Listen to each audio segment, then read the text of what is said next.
Nidang dia Kisol kahi boy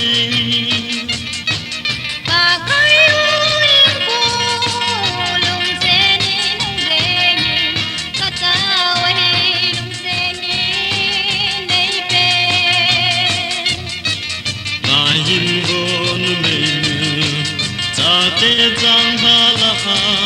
ui zate se la pe angai ham Hinante kapagan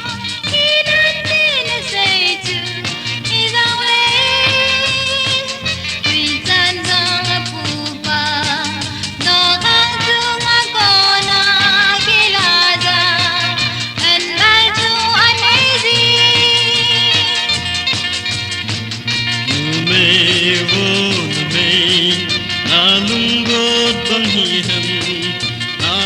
San alene anum mo manahi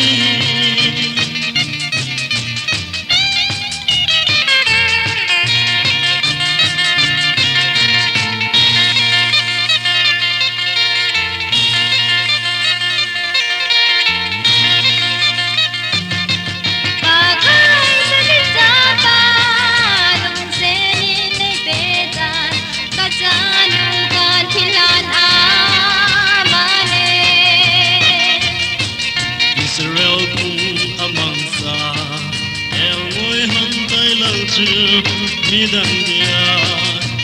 Sola kahi koi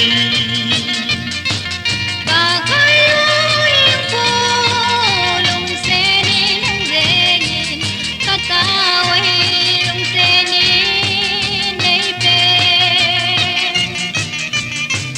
Ngayon vo na menu Sa te zang hala Ui za te Se ha pe angai ham Hinante kapagan hinante na say tu izawe ui zan zang pupa no kang tung ako na kilaza an mal tu anezi Numei vo numei Anung go banghi ham Nata san alene Anung nom na